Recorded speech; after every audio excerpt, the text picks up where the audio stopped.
नहमदुहु व नसल्ली अला रसूलिहिल करीम। एक सवाल हमारे पास है कि क्या सफ़र के महीने में हज़रत सैयदा फ़ातिमा ज़हरा रदी अल्लाह ताला अन्हा का निकाह हुआ है? देखें, हज़रत सैयदा फ़ातिमा ज़हरा रदी अल्लाह ताला अन्हा और मौला अली मुर्तज़ा रदी अल्लाह ताला अन्हु का जो निकाह हुआ है, ये 2 हिजरी में हुआ है। इस पर सबका इत्तेफ़ाक है, ठीक है? 2 हिजरी में निकाह हुआ है।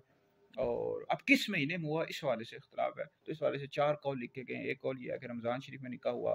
सफ़र का भी कौल है, सफ़र के महीने में, रजब के महीने में, मुहर्रम के महीने में। 4 अक़वाल हैं। तो बहरहाल कोई भी अगर कोई भी कौल बयान कर देता है, यानी सफ़र का बयान कर देता है, रजब का, तो ठीक है, इख्तिलाफ है इस हवाले से। रुखसती के किस महीने में हुई, इस हवाले से इख्तिलाफ। बाज़ ने ज़िलक़ादा का महीना लिखा है, बाज़ ने ज़िलहज का महीना लिखा है, ठीक है जी। और दिन के हवाले से भी दिन के हवाले से कोई मालूम नहीं हो सका कि उस रोज़ कौन सा दिन था।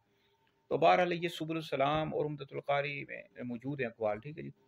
बहरहाल इस पर सबका इत्तेफ़ाक है कि जो हज़रत सैयदा फ़ातिमा रज़ी अल्लाह ताला अन्हा और मौला अली मुर्तज़ा रज़ी अल्लाह ताला अन्हु का जो निकाह हुआ था, ये 2 हिजरी में हुआ था।